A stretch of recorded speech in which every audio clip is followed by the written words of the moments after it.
Je veux chanter un chant d'amour pour mon Sauveur, pour toi Jésus.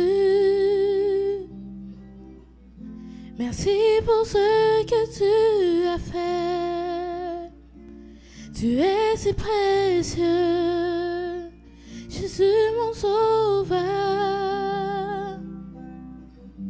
Je suis heureuse, tu m'as donné ton nom. Je ne veux pas être ailleurs que dans tes bras d'amour, dans tes bras d'amour, dans tes bras d'amour, dans tes bras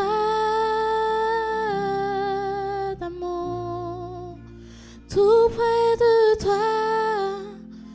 contre ton cœur, dans tes bras d'amour.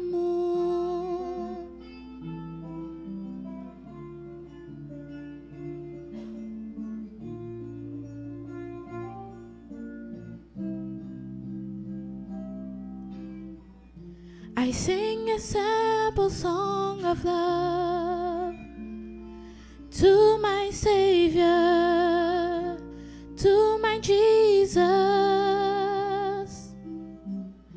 I'm grateful for the things you've done, my loving Savior, oh precious Jesus.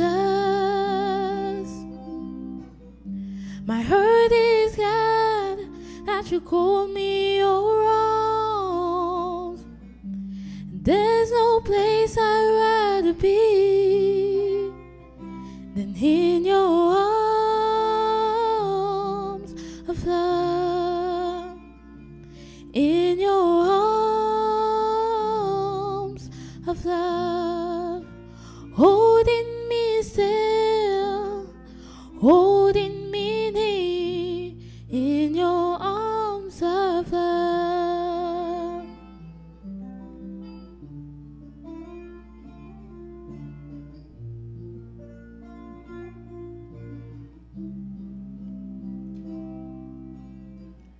My heart is glad that you call me your own. There's no place I'd rather be than in your arms of love, in your arms of love, holding me still, holding me near, holding me still, holding me near, in your arms of love.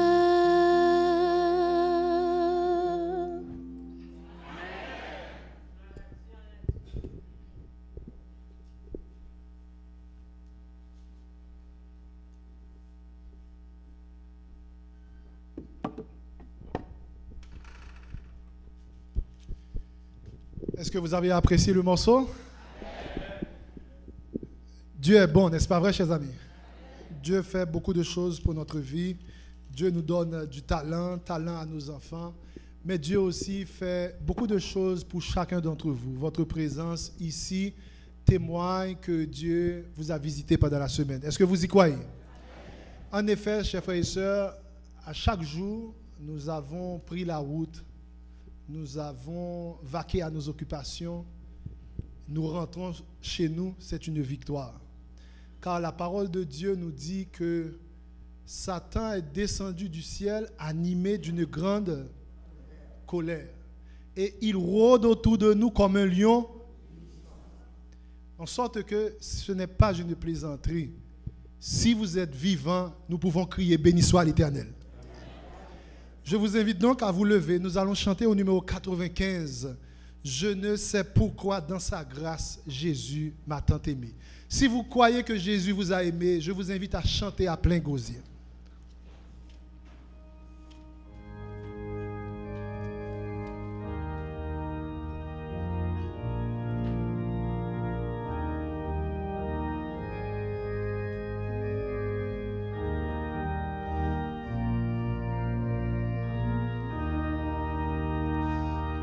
Je ne sais pourquoi dans sa grâce, Jésus m'a tant aimé. Pourquoi par son sang il efface ma dette et mon péché. Mais je sais qu'en lui j'ai la vie, il m'a sauvé dans son amour.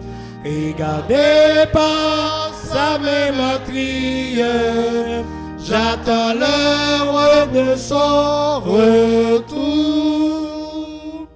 Je ne sais comment la lumière éclaire tout mon cœur.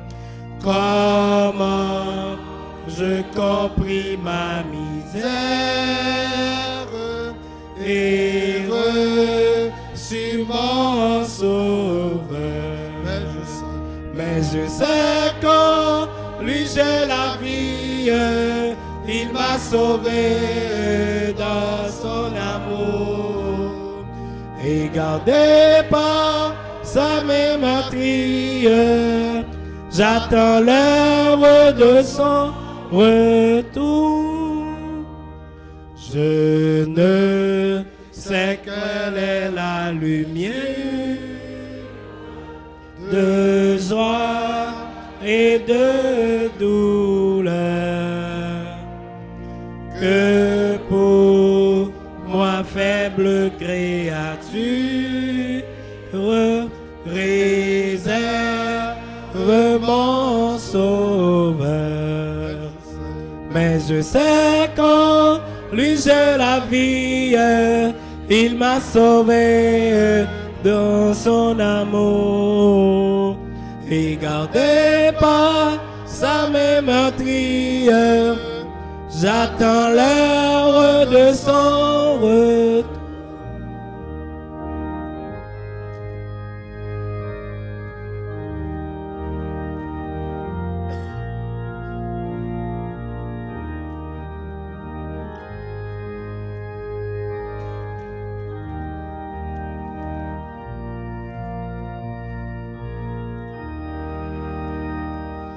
Je ne sais quand de la victoire leur enfin sonnera,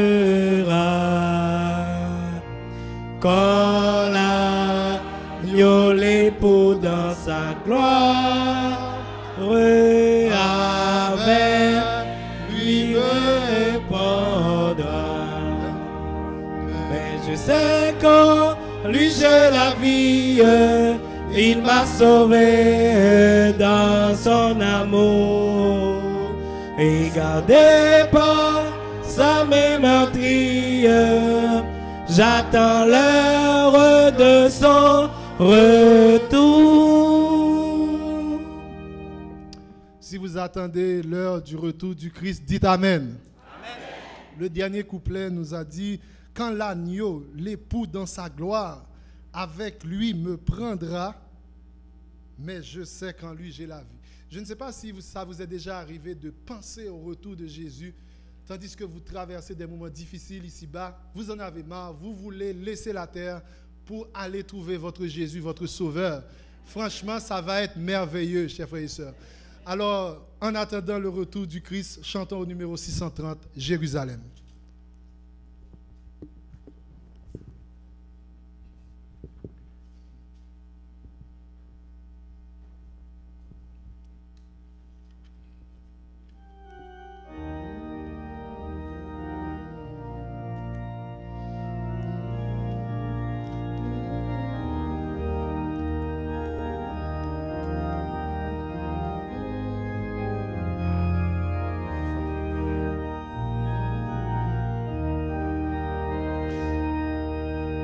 Jérusalem, cité de Dieu, quand pourrais-je franchir ton sol et recevoir dans ton Saint-Lieu de mon Sauveur un doux accueil. Plus haut, plus loin, Plus haut, plus loin que l'azur infini.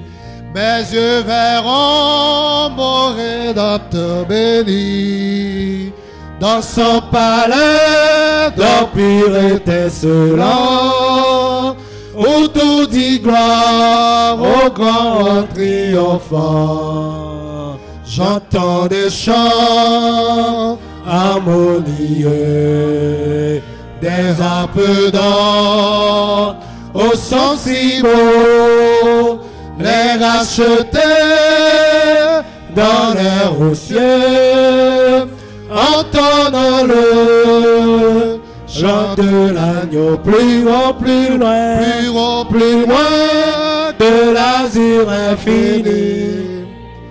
Mes yeux verront mon Rédempteur béni dans son palais d'empire étincelant, où tout dit gloire au grand triomphant. Est avec Christ au saint espoir, le contempler dans sa splendeur, à ses côtés, oser m'asseoir, pour moi pécheur, rien de meilleur. plus haut, plus loin, Plus loin, plus loin de l'azur infini. Mes yeux verront mon Rédempteur béni dans son palais d'empire étincelant, où tout dit gloire au grand roi triomphant.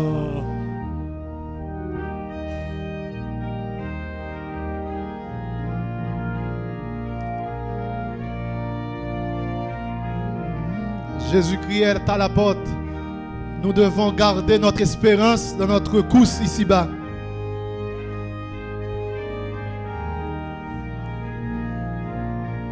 Là je verrai. Là je verrai tous mes trésors qui s'imaginent, tout perdus, tous revêtus d'un nouveau corps. Nous louons le Seigneur Jésus. Amen. plus haut, plus loin, Plus haut, plus loin de l'azur infini. Mes yeux verront mon Rédempteur béni dans son palais d'empire étincelant, où tout dit gloire au grand roi triomphant. Plus haut, plus loin. plus loin, Plus haut, plus loin de l'azur infini. Mes yeux verront mon Rédempteur béni dans son palais d'empire étincelant, où tout dit gloire au grand roi triomphant. Amen. Le dernier chant, trouvé au numéro 329, va prédisposer le prédicateur du jour, en l'occurrence frère Gérard Prévillon. 329, « Ah, que je ne sois pas le sarment inutile ».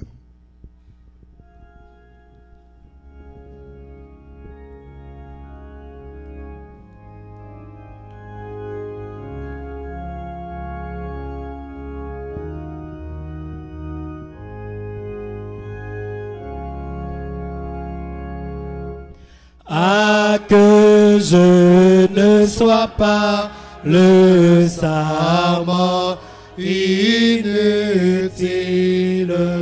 qui retranché du cep lentement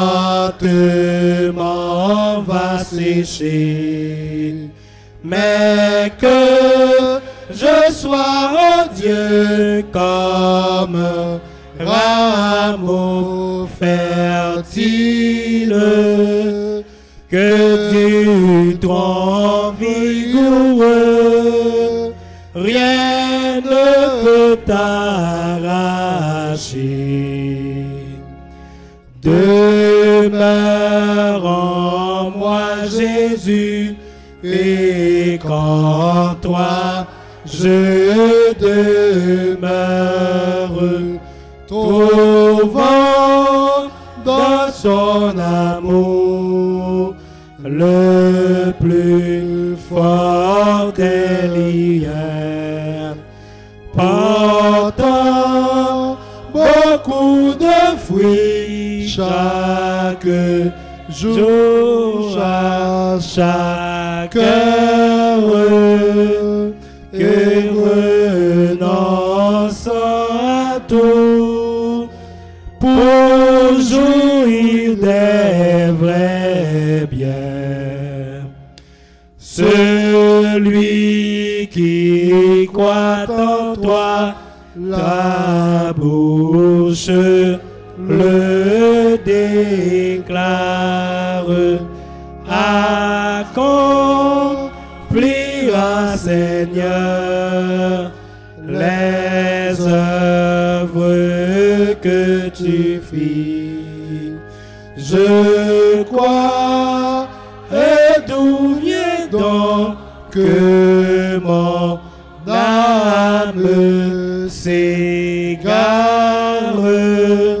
si loin du droit sentier que toujours tu suivis.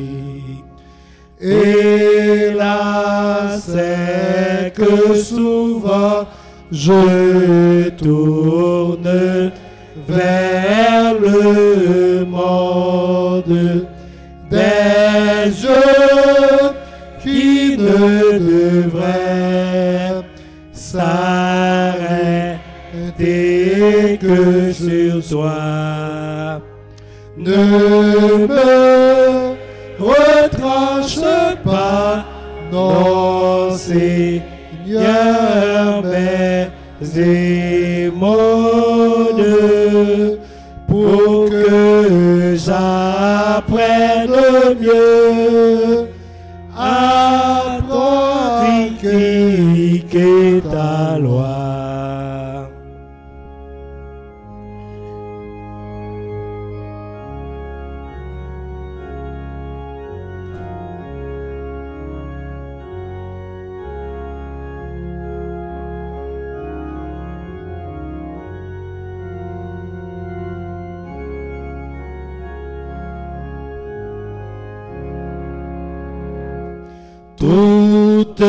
Toutefois que jamais mon cœur ne se confie en mes passions là pour arriver au but. Tu donnes pour le ciel divin, Jésus, ta vie, et c'est mon seul espoir de paix et de salut. Assoyez-vous.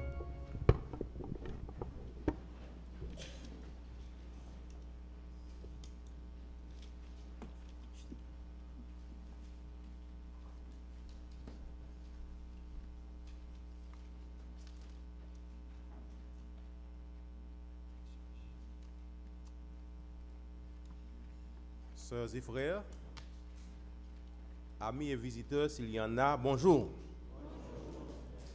Sœurs et frères, que la paix et la grâce de notre Seigneur Jésus-Christ vous soient multipliées. Amen. Je veux dire, mon âme bénit l'Éternel, que tout ce qui est en moi bénisse son Saint-Nom. Mon âme bénit l'Éternel et n'oublie aucun de ses bienfaits. Ce matin, le Seigneur m'a fait une grande grâce dès qu'il m'accepte d'être son porte-parole ici, par devant vous. Je dois remercier le pasteur et tous les membres du corps pastoral qui ont accepté de me céder le micro pour parler à leur place.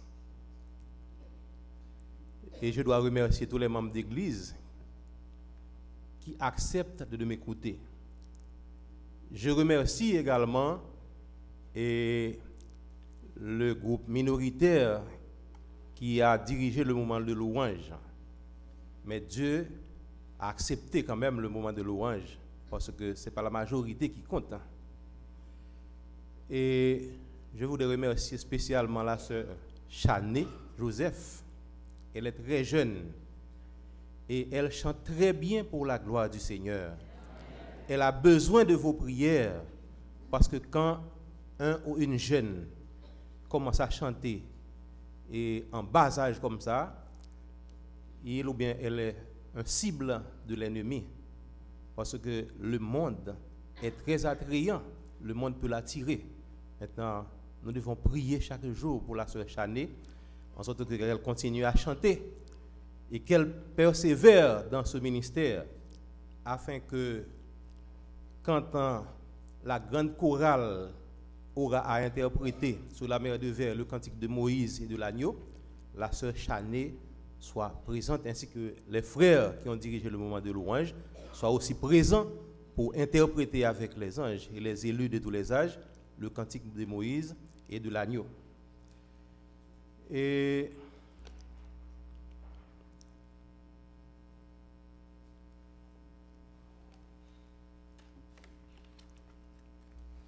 chers frères et sœurs, chers amis, nous vivons dans un monde vraiment troublé, un monde agité, un monde prostitué, un monde confus, un monde corrompu qui génère de l'inquiétude, de l'incertitude, le doute, la peur, le stress. Tout le monde réfléchit sur l'avenir et le devenir. Tout le monde soupire après un monde meilleur. Chaque jour, en tournant les boutons de nos appareils, nous espérons toujours entendre de bonnes nouvelles. Mais pourtant, c'est toujours les mêmes nouvelles, des mauvaises nouvelles. Qu'est-ce que nous entendons chaque jour? Nous entendons l'insécurité. Avant de venir ici, je pensais que l'insécurité, c'était l'affaire d'Haïti.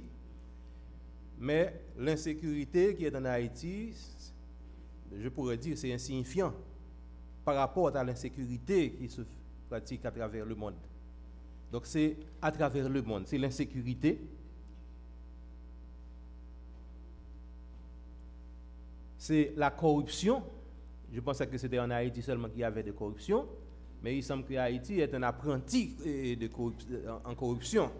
La corruption se pratique partout à travers le monde. C'est la prostitution, l'homosexualité, quelque chose qui se faisait en cachette longtemps, si vous voulez. Actuellement, c'est en plein jour, et les homosexuels réclament leurs droits comme tout le monde. Ils veulent tout faire. La seule chose, ils ne peuvent pas procréer parce que Dieu a créé un homme et une femme. Il faut qu'il y ait un homme et une femme pour procréer. Ils ne peuvent pas procréer, malheureusement. Heureusement, ils ne peuvent pas procréer. C'est l'injustice. C'est la violence sexuelle, harcèlement sexuel, et qui pisait, c'est les personnes qui le pratiquent, les personnes qui le font, des personnes que vous ne pouvez pas penser. C'est la guerre, et j'en passe. La terre est fatiguée, frères et sœurs. Mais ce matin, j'ai une bonne nouvelle pour vous. C'est que Dieu nous a promis dans Ésaïe 65, verset 17 et Apocalypse 21, verset 1 à 5, qu'il va nous préparer de nouveaux cieux et de nouvelles terres. Une nouvelle terre sur laquelle on n'aura pas à faire face à tous ces genres de choses. Ce sera banni à jamais. Et Jésus-Christ a fait une déclaration avant de partir. Que votre cœur, au 14e chapitre de Jean, que votre cœur ne se trouble point et ne s'alarme point. Croyez en Dieu, croyez en moi. Il y a plusieurs demeures dans la maison de mon Père. Si cela n'était pas, je vous l'aurais dit, je vais vous préparer une place. Et lorsque je m'en serai allé et que je vous aurai préparé une place, je reviendrai afin que là où je suis, vous y soyez aussi. Amen. Et la promesse de Jésus-Christ est certaine parce que Jésus-Christ n'est pas un leader politique. D'ailleurs, il a fait ses preuves. Il tient toujours ses promesses. Il a fait ses preuves. Il n'est pas un homme pour mentir. Donc c'est sûr, il reviendra quand même. Rassurés de cette promesse, eh bien, nous sommes sûrs et certains que nos déboires, les misères que nous connaissons sur cette terre, très bientôt auront pris fin, parce que Jésus-Christ reviendra nous chercher. Consolez-vous par ces paroles. Et ce matin, je voudrais méditer avec vous sur un passage que vous connaissez très bien. Peut-être vous avez entendu beaucoup de messages là-dessus.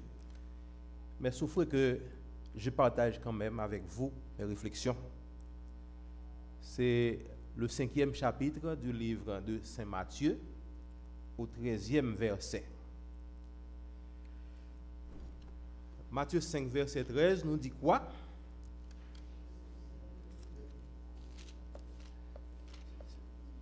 Lisez avec moi. Vous êtes le sel de la terre. Mais si le sel perd sa saveur, avec quoi la lui rendra-t-on? Il ne sert plus qu'à être jeté dehors et foulé aux pieds par des hommes. D'où j'ai choisi, si je veux donner un titre, j'ai choisi de dire que vous et moi, nous sommes le sel de la terre. Vous êtes le sel de la terre. Quand je parle, quand je m'adresse à un public, des choses qui me concernent, j'aime toujours utiliser la première personne du pluriel parce que j'ai fait partie aussi.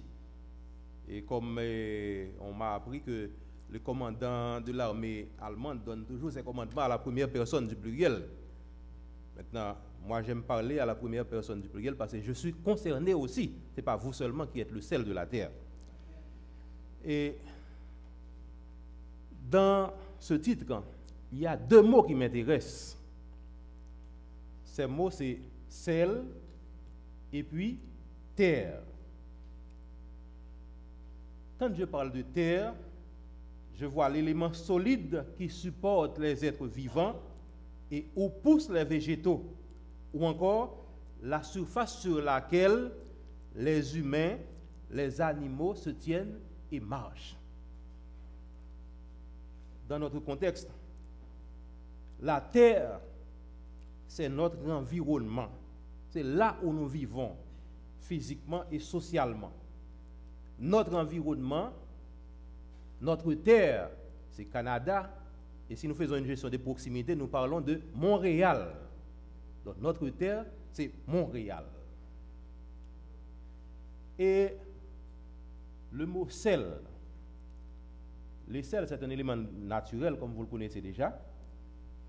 Le sel, c'est une substance dont la formule chimique est NaCl, chlorure de sodium, de couleur blanchâtre, friable, soluble dans l'eau, d'un goût piquant et qui sert à l'assaisonnement et à la conservation des aliments. Et ça sert à la conservation, surtout dans notre pays, là où il n'y a pas d'électricité. Et vous connaissez mieux que moi qu'en Haïti, il n'y a pas d'électricité pour conserver tel que de la viande. On conserve la viande pendant longtemps grâce au sel. Quand on achète du poisson, pour attendre que l'on prépare ça à la cuisson, on est obligé de mettre du sel, bien que les poissons viennent de la mer, mais on est obligé de mettre du sel pour qu'il soit conservé en attendant la cuisson. Et il y a plusieurs types de sel. Il y a le sel gemme qu'on trouve dans la terre. Si je ne me trompe, en Haïti, dans le département du Sud, il y a du sel gemme. Je ne sais pas s'il y a encore là. Il y a le sel marin. Il y a le sel de cuisine. Et sel gemme, sel marin, c'est à l'état naturel. Il y a le sel de cuisine ou gros sel, le sel dont nous servons pour mettre dans la nourriture en cuisant. Maintenant, il y a aussi le sel de table ou sel fin, sel de la terre dont la Bible nous parle, qui est un élément actif. Il y a des sels médicinaux. Je me rappelle quand j'étais enfant, on me donnait du gazobile qui est aussi une espèce de sel. Il y a des sels de bain, il y a des sels anglais ou Absol sel que l'on fait respirer aux personnes évanouies. Et il y a aussi le sel qui est un composé chimique résultant de l'action d'un acide sur une base. Et le sel gemme dont nous avons mentionné, il y en a environ, il y en a d'énormes dépôts dans la terre, d'épaisseur plusieurs centaines de mètres. Le sel mentionné à travers la Bible, c'est le sel marin, le NaCl. On nous dit que les océans contiennent beaucoup, environ 2,7% en solution. Chiffre apparemment faible, mais pourtant représente environ 30 millions de tonnes de sel par kilomètre cube d'eau de mer. La mer Morte ou mer Salée en Palestine est jusqu'à 6 fois plus salée. Donc c'était plus facile pour les Israélites de se procurer du sel par évaporation, parce que le sel dont nous servons en cuisine, le gros sel, le sel marin, ça s'obtient par évaporation de l'eau de mer. En dépit de ces ressources virtuellement inépuisables, les hommes n'ont pas toujours eu du sel avec facilité à leur disposition. Dans l'ancienne Chine, seul l'or était plus précieux que le sel. Des femmes et des enfants ont été vendus en esclavage rien que pour du sel ordinaire. Comme les soldats de César recevaient une partie de leur solde en sel, on appelait alors le solde des soldats de César, on l'appelait salarium. C'est de là que vient le mot français salaire, et qui fait qu'on puisse parler de salaire horaire, salaire journalier, salaire mensuel, etc. L'ouvrier qui travaille mérite son salaire. D'après Esdras 4, le verset 14. La Bible fait remarquer que le sel constitue un élément essentiel du régime humain en ce qu'il sert à l'assaisonnement de la nourriture. Job 6, verset 6. Sous la loi mosaïque, tous les sacrifices faits à l'Éternel sur l'autel devaient être salés, non à cause du goût du sel, mais sans doute parce que le sel représentait l'absence de corruption ou de décomposition. Lévitique 2, versets 11, 13 et Ézéchiel 43, verset 24. Aussi devait-on certainement emmagasiner d'importantes réserve de sel dans le temple à cet effet. Esdras, par exemple, s'assura qu'une grande quantité de sel était disponible pour les sacrifices. Esdras 6, verset 9, Esdras 7, versets 21 et 22. On rapporte qu'Antiochus III donna 375 médimes, c'est-à-dire environ 20 000 litres de sel pour le service du temple. On disait même que le sel avait des vertus médicinales et antiseptiques.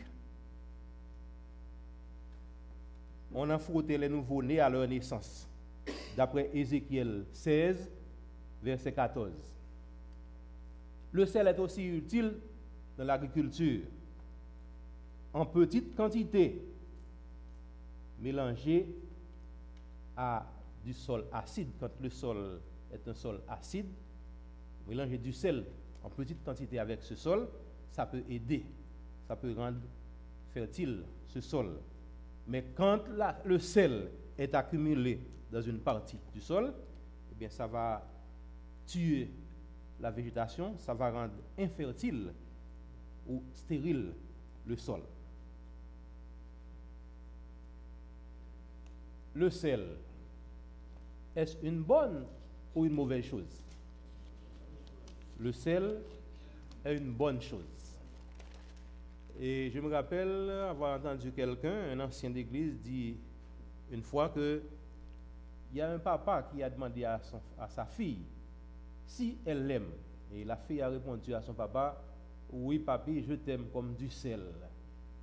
Le papa était déçu parce que, bon, peut-être il a raison, parce que si on va en Haïti, du côté des Gonaïves, du côté de Anse Rouge, là où j'ai vécu, où j'ai travaillé, eh bien, et le sel, c'est pas quelque chose, bien que c'est précieux parce que ça fait de l'argent, et des fois, on a l'impression que ça n'a pas d'importance, parce qu'on trouve du sel un peu partout, répandu un peu partout, sur les rues, les allées, etc. Mais peut-être, et puis, on marche sur le sel. Et il y a un chauffeur qui revenait d'Anse Rouge, un camion chargé de sel, arrivé à un endroit où il y a une courbe, et pendant qu'il conduisait, il est baissé pour prendre quelque chose à côté de son pied, et puis le camion de sel est chaviré. Bon, et on a marché sur ça, ça n'avait pas d'importance. Et quand le sel c'est trop lourd, les chauffeurs ont l'habitude de débarquer ça sur la route et puis laisser comme ça. Donc c'est comme quoi c'était quelque chose qui n'avait pas d'importance. Mais le sel, ce n'est pas quelque chose sans importance. D'après tout ce que nous venons de dire, et d'après Marc 9, verset 50, nous lisons, Marc 9, verset 50, Marc 9, verset 50 nous dit que le sel est une bonne chose. Le sel est une bonne chose. C'est tellement une bonne chose, au verset 51, Marc nous dit, ayez du sel en vous-même. Nous devons avoir du sel en nous-mêmes. Mais laissez-moi vous dire que le sel est une bonne chose tant qu'il conserve sa saveur, sa salinité, son goût. Mais ça peut arriver que le sel perde son goût ou sa salinité. Ça peut arriver. Comment le sel peut-il perdre sa saveur? C'est une possibilité de perdre sa saveur parce que au verset 50, de même pour Matthieu 5, verset 13, on dit que vous êtes le sel de la terre, mais si le sel perd sa saveur, ça veut dire il est probable que le sel perde sa saveur. Ça peut arriver. Et au verset 50 dans Marc 9, il est dit, et le sel est une bonne chose, mais si le sel devient sans saveur, avec quoi l'assaisonnerez-vous? Avec quoi la lui rendra-t-on? Et Luc 14, verset 34 nous dit la même chose. Dans Luc 14, verset 34 nous dit la même chose. Si le sel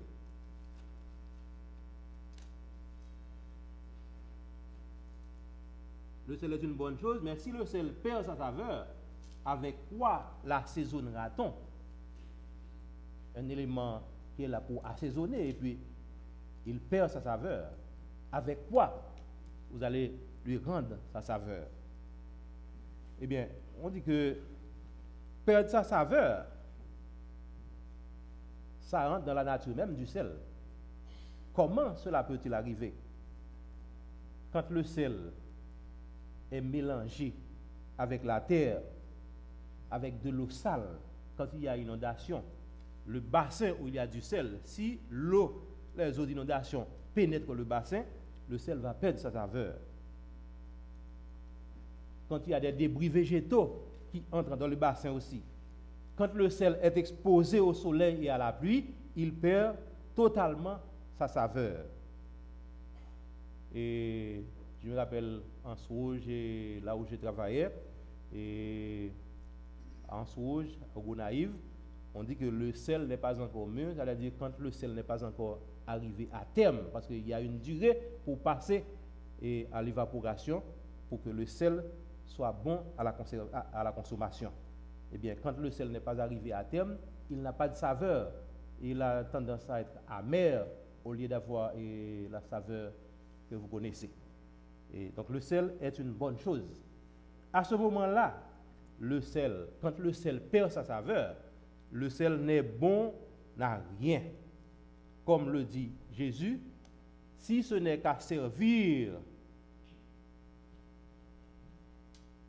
pour recouvrir les chemins ou bien les allées, comme on fait avec du sable ou de l'asphalte. Et dans ces zones que j'avais citées, quand le sel n'a pas de saveur, quand le sel ne peut pas être commercialisé, on le prend, on le répand sur des chemins et ça diminue un peu la poussière. C'est que ça, on marche, on piétine le sel. Eh bien, parce que le sel est un agent de conservation, on l'a pris comme symbole de stabilité et de permanence. Souvent, dans l'ancien temps, quand deux parties faisaient une alliance, elles mangeaient du sel ensemble, en gage de fidélité, de respect à cette alliance. Et quand on dit une alliance de sel, ça veut dire que c'est une alliance inviolable, c'est une alliance qui doit durer éternellement. Et référence nombre 18, verset 19, 2 Chroniques 13, versets 4 et 5. Et ceci, c'est pour vous dire que le mot sel que Jésus a emprunté pour comparer ses disciples n'est pas pris au hasard. C'est un mot qu'il a sciemment utilisé. En comparant ses disciples avec du sel, disant que vous êtes le sel de la terre, il voulait mettre accent sur la mission des disciples. Mission des disciples qui est aussi notre mission, parce que les disciples ne sont plus sur cette terre. Mais parce qu'ils étaient du sel, parce qu'ils étaient le sel de la terre, ils ont travaillé, ils ont transformé, ils ont fait tout ce qui était en leur pouvoir, jusqu'à ce que nous ayons la parole, jusqu'à ce que nous sommes transformés par cette parole. Mais puisque les disciples ne sont pas là, nous qui faisons profession de servir Christ, c'est nous qui sommes les disciples. La mission que nous avons, la mission qui est consignée dans Matthieu 28, versets 19 et 20, que nous dit Matthieu 28, versets 19 et 20, que nous dit ce passage? Ah, on n'a pas de Bible. Matthieu 28, versets 19 et 20, nous dit, allez, faites de toutes les nations des disciples, les baptisant au nom du Père, du Fils et du Saint-Esprit.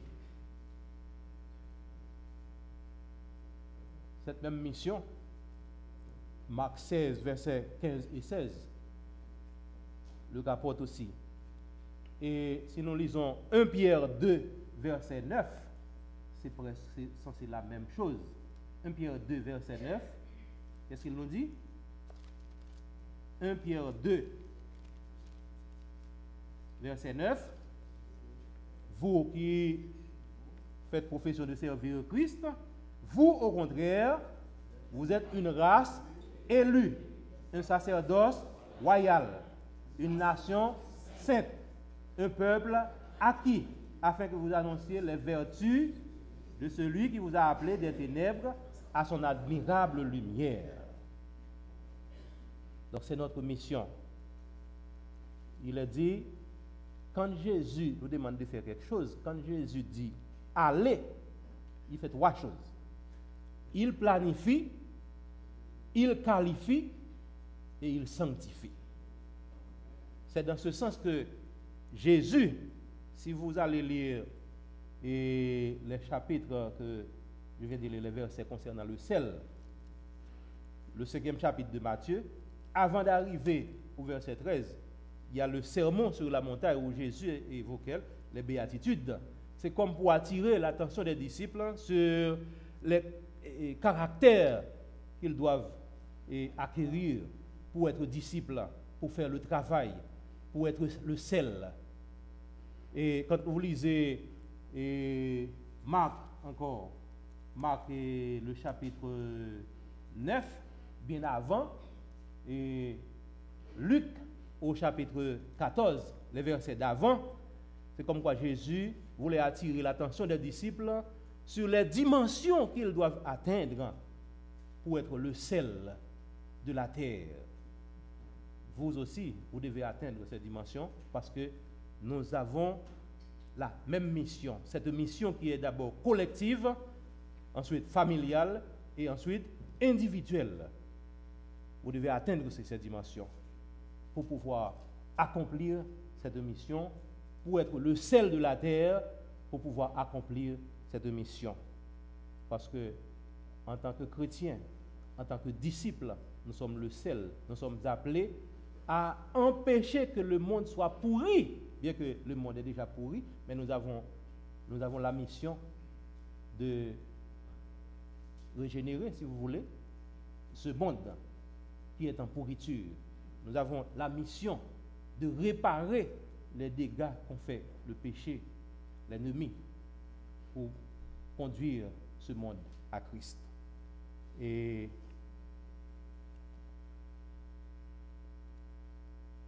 c'est dans ce sens que je m'adresse à vous ce matin, enfants, adolescents, jeunes, adultes, vieillards. Je dis que vous êtes le sel de la terre. Vous êtes ici à Montréal, au Canada, à Montréal. Vous n'êtes pas ici par hasard. Dieu veut que vous soyez ici. Dieu veut que vous soyez ici.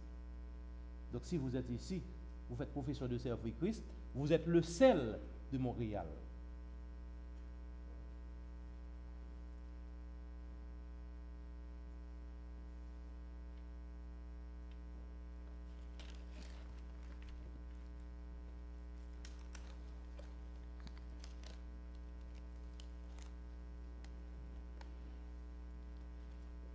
Être le sel de la terre, être le sel de Montréal, cela revient à dire que vous avez une mission.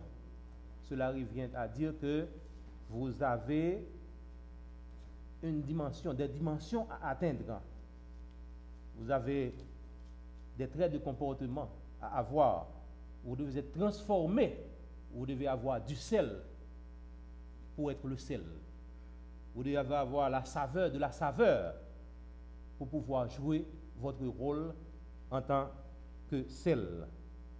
Écoutons ce que dit la servante du Seigneur en ce sens. Ne vous retirez pas du monde afin d'échapper à la persécution. Demeurez parmi les hommes pour que l'amour divin soit un sel qui préserve le monde de la corruption. Les cœurs qui répondent à l'influence du Saint-Esprit deviennent autant de canaux par lesquels Dieu fait couler ses bénédictions. le monde serait abandonné à la désolation et à la destruction, qui est le fruit de la domination de Satan. Si ceux qui servent Dieu étaient enlevés de la terre, et si son esprit était retiré du milieu des hommes, bien qu'ils ne s'en rendent pas compte, les méchants doivent même la bénédiction de l'existence actuelle à la présence en ce monde du peuple de Dieu qu'ils méprisent et oppriment. Amen. Mais ceux qui n'ont que le nom de chrétien sont comme un sel qui aurait perdu sa saveur. Vous ne devez pas porter le nom de chrétien pour dire que vous êtes chrétien, et vous n'avez pas besoin d'un enseigne pour porter au front pour dire que vous êtes chrétien. Je me rappelle avoir entendu plusieurs fois quelqu'un en Haïti, quand ils sont allés sur la montagne pour jeûner, quand ils descendent de la montagne, ils viennent comment dirais-je, de façon flétrie, pour dire à tout le monde qu'ils sont venus déjeuner. Vous n'avez pas besoin de faire la publicité pour vous-même, pour dire que vous êtes chrétien à bon 20 points d'enseigne. Vous n'avez pas besoin de faire de la publicité. On va voir ça à travers vos comportements, à travers vos paroles. On va voir ça. Maintenant, bien qu'ils ne s'en rendent pas compte, les méchants, ok, mais ceux qui n'ont que le nom de chrétien sont comme du sel qui aurait perdu sa saveur.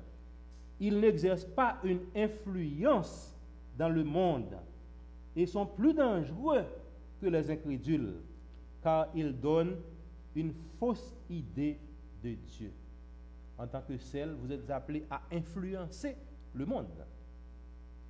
Vous êtes appelés à influencer le monde. Que l'on veuille ou non, chaque personne ici présente a une personne qu'elle influence. En bien ou en mal, nous influençons quelqu'un. À Dieu ne plaise que vous n'influencez pas dans le sens du mal. Quand vous vivez en conformiste, en tant que chrétien, vous êtes là, vous conformez à tout ce qui se passe dans le monde. La mode est venue, vous épousez la mode, sans questionner. Tout ce qui se fait, vous êtes là, vous épousez. Maintenant, quand vous vivez en conformiste, vous êtes des chrétiens liquides. Vous savez, le liquide prend la forme du vase qui le contient. Vous êtes arrivé à un endroit, et vous regardez l'endroit, et puis, vous vous conformez. Nous sommes là pour nous adapter, mais non pas pour nous conformer à tout ce qui se fait. Les chrétiens défaitistes, les chrétiens affairistes, les chrétiens opportunistes, quand vous avez ces comportements, vous pouvez aussi perdre votre saveur. Vous ne pouvez pas jouer votre rôle, car on donne ce qu'on a, on ne peut pas donner ce qu'on n'a pas. Si vous êtes déjà en décomposition, vous êtes déjà entré en putréfaction, excusez-moi les mots, si vous êtes corrompu, parfois plus que ceux-là que vous êtes appelés à influencer, comment allez-vous aider les gens à sortir de la corruption?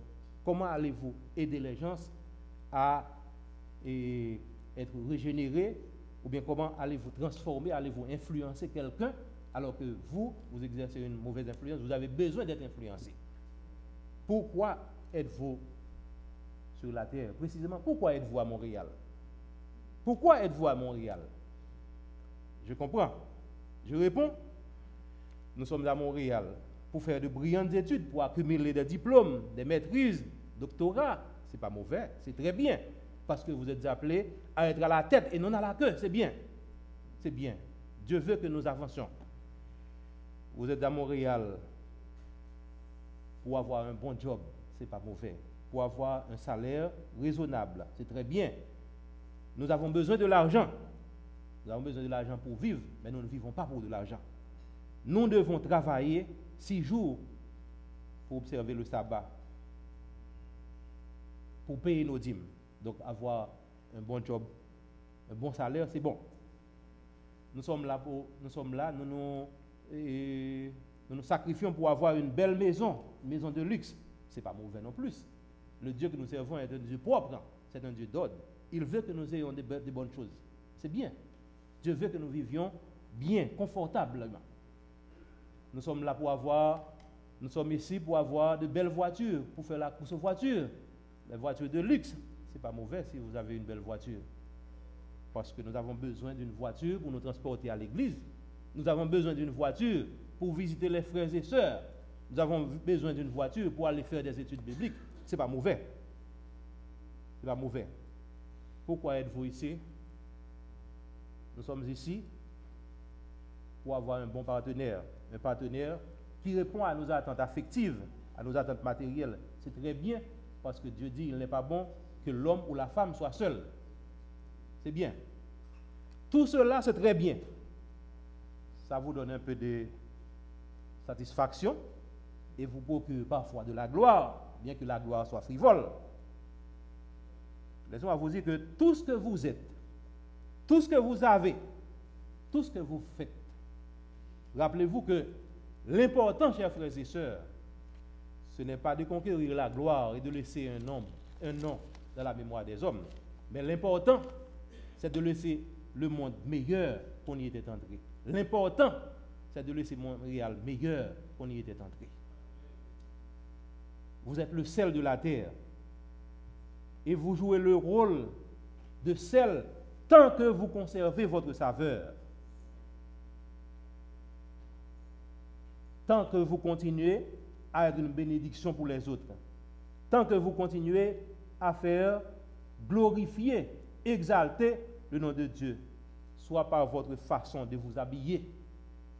Malheureusement, les chrétiens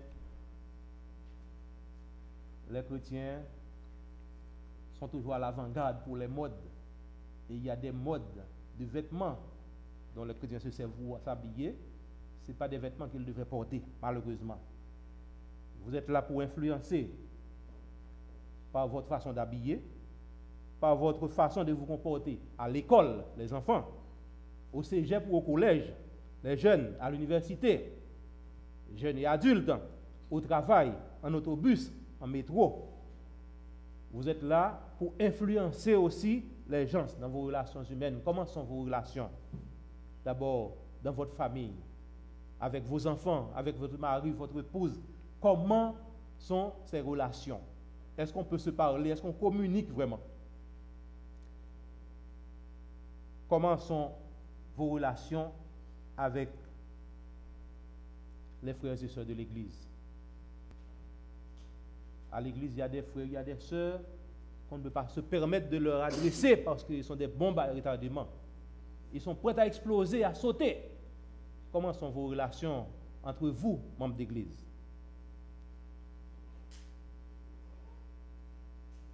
Avec vos amis, comment sont vos relations? Vos camarades de classe, camarades de travail, collègues. Comment vous qui communiquez souvent sur Facebook, quel genre de communication faites-vous? Est-ce que vous utilisez ces moyens-là pour influencer les autres de façon positive ou bien vous les utilisez uniquement pour les utiliser? Ça me rappelle l'expérience d'une adolescente de 13 ans. Son papa lui a acheté comment s'appelle ça? Un laptop. Mais son papa, je ne crois pas qu'il sache rien dans le laptop. Il lui a acheté et puis c'est fini. Et c'est une fillette qui fréquente chez moi très souvent.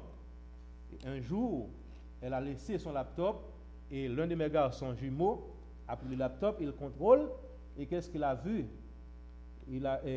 La fille s'est amusée à communiquer sur Facebook. On peut prendre des rendez-vous, on peut communiquer, etc. Il y a beaucoup de dégâts qui se font à travers ce moyen-là. Et mon garçon a découvert qu'il a des photos nues, ce qu'on appelle les lesbiennes ou lesbiennes, je ne sais pas moi, les homosexuels féminins qui lui ont envoyé des photos nues et elle a fait aussi sa photo pour envoyer à ces filles-là. Et elle a discuté longtemps pour dire non, c'est pas elle. Et c'est elle seule qui se sert du laptop. Donc comment utilisez-vous la communication en Facebook? Le chrétien doit avoir la constance. Vous devez être chrétien en tout temps et en tout lieu et en toutes circonstances. Donc vous devez avoir du sel et être en paix avec les autres. Être en paix avec les autres ne signifie pas que vous devez vous conformer ou vous laisser influencer par les autres, vous vous conformer à tout ce que fait la majorité. Non, ce n'est pas ça. Ni compromettre votre foi. Vous devez être en paix avec les autres, vous devez être un bon exemple, un conseiller, un guide, une aide pour les autres, en sorte que même si vous avez dit toute bagaille de où, vous pas avez dit une bagaille de où, mais vous avez dit, Raïchien dit dans le blanc, c'est pas frère Jacques qui a fait ça, frère Jacques n'a pas fait ça. Frère Jacques n'a pas fait ça. Voulons-nous conserver notre saveur? Écoutons ce que dit la servante du Seigneur. Voulons-nous nous offrir comme un sacrifice vivant, saint et agréable à Dieu? Il nous faut recevoir le sel salutaire, la justice de notre Sauveur. Nous devenons alors le sel de la terre, le sel de Montréal, qui réprimons le mal parmi les hommes de la même manière que le sel préserve de la corruption. Mais si le sel a perdu sa saveur, s'il n'y a qu'une simple profession de piété sans l'amour du Christ, cela n'est utile à rien. Si vous vous amusez à venir à l'église, et chaque sabbat, vous vous habillez, et puis pour venir à l'église, et puis après avoir laissé l'église, c'est fini. La chrétienté reste là à l'intérieur de l'église. Vous faites de la parade. Nous devons cesser la parade, frères et sœurs.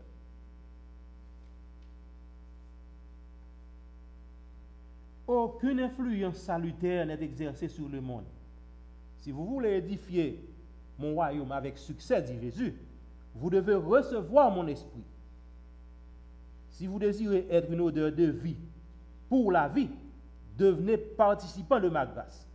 Il n'y aura plus alors aucune rivalité, aucune recherche du propre intérêt, aucun désir d'obtenir la première place. Vous serez animé de l'amour qui ne recherche son profit personnel, mais celui d'autrui. Que le pécheur repentant fixe ses regards sur l'agneau de Dieu qui ôte le péché du monde. En le contemplant, il sera transformé. C'est un extrait de Jésus-Christ, page 436. Aujourd'hui, je voudrais vous poser une question en tant que sel de Montréal. En tant que sel de Montréal, exercez-vous une influence? Si vous exercez une influence, est-ce une influence positive ou négative? Je ne vous demande pas de réponse, mais réfléchissez-y. Je comprends que nous vivons dans un monde de pression de toutes sortes. Nous vivons dans un monde très attrayant, un monde qui nous attire, un monde qui nous assaille. Ça peut arriver que des fois, au lieu d'influencer le monde, nous sommes influencés jusqu'à perdre notre saveur en tant que sel. Heureusement, ce n'est pas comme le sel, l'élément naturel. S'il perd sa saveur, il n'est bon à rien, sinon qu'à être jeté, qu'à être répandu sur les chemins et les allées pour être foulé aux pieds par des hommes. Heureusement pour nous, ce n'est pas le cas, parce que Dieu est là en tant que source de sel salutaire. Si vous vous sentez influencé ou bien sur le point de perdre votre saveur, la bonne nouvelle, c'est qu'on ne va pas nous jeter dehors pour être piétiné par les hommes. Comme Daniel, Joseph, les jeunes hébreux, les disciples, etc.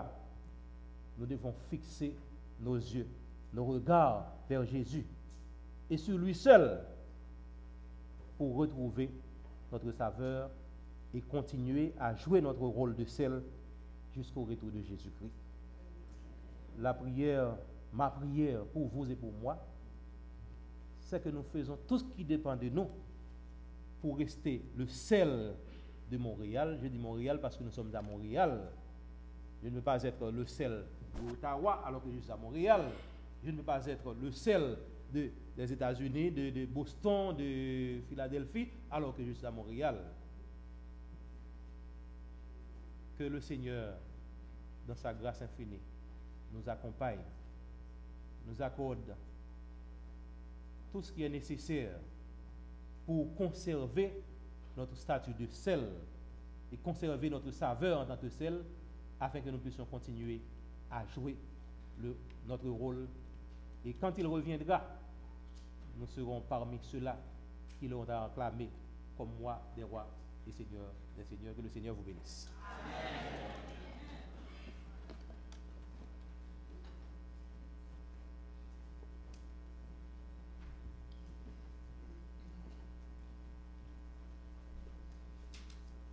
Frères et sœurs, avez-vous été nourris? Un grand merci à Frère Brévillon. Nous remercions notre Seigneur pour ce message combien d'important qu'il nous envoie. Et maintenant, pour terminer le service, nous vous invitons à vous mettre debout pour entonner ensemble le cantique inscrit au numéro 330.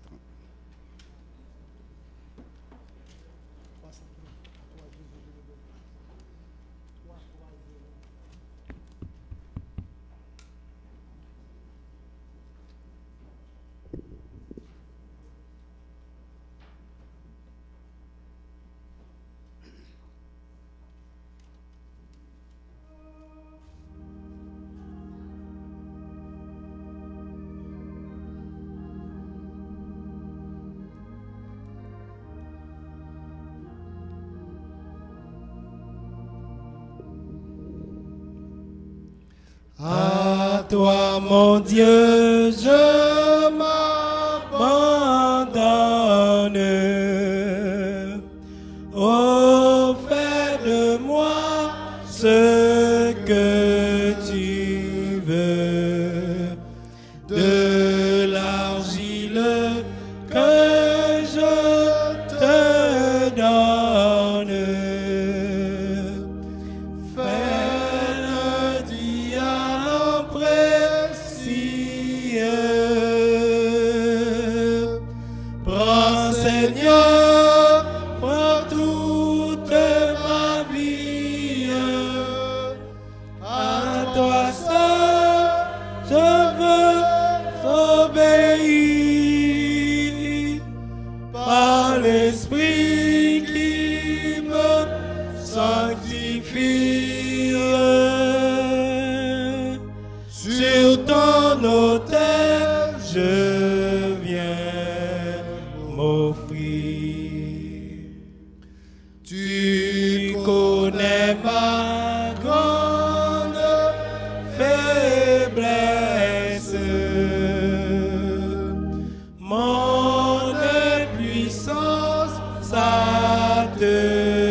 Sur ton autel, je viens m'offrir.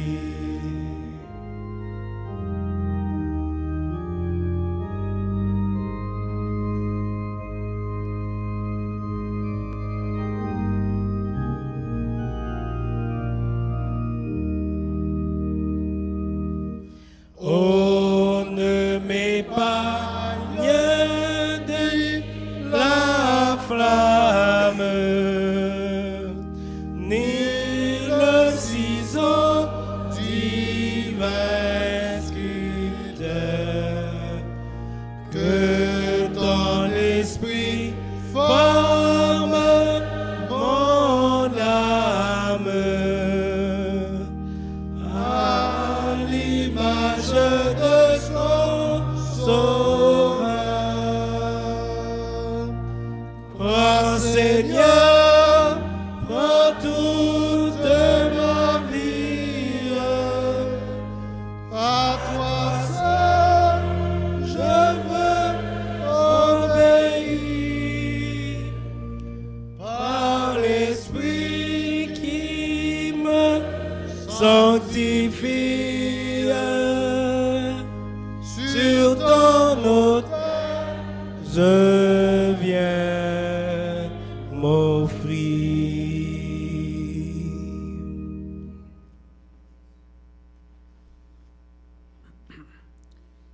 Notre Seigneur et notre Dieu, malgré notre nature déchue, tu veux quand même que nous soyons tes collaborateurs.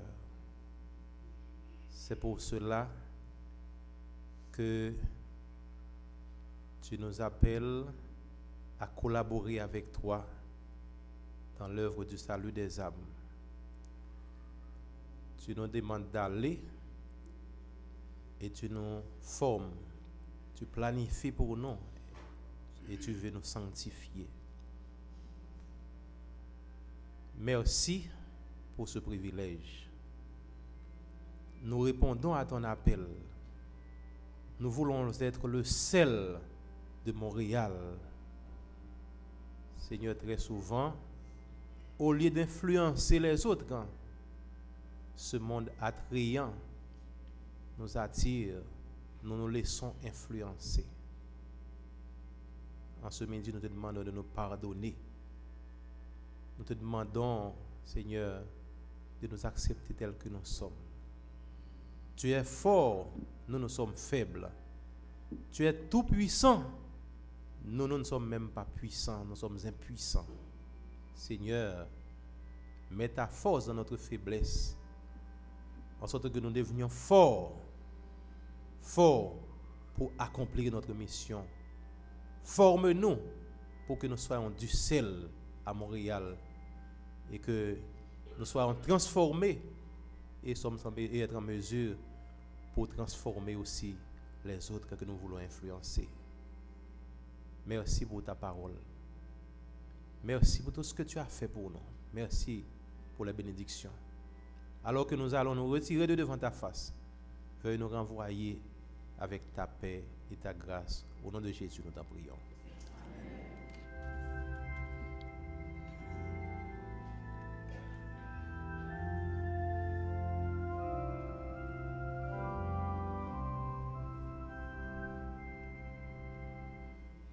Ô Seigneur, bénis ta parole, que nous venons d'ouïr ne permettra que ne s'envole de notre souvenir.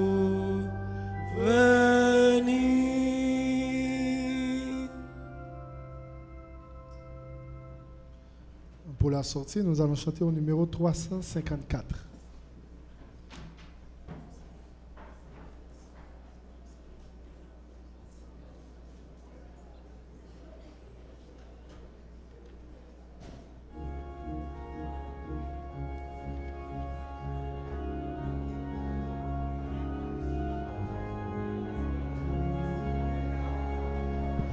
le signal de la victoire déjà brille aux cieux.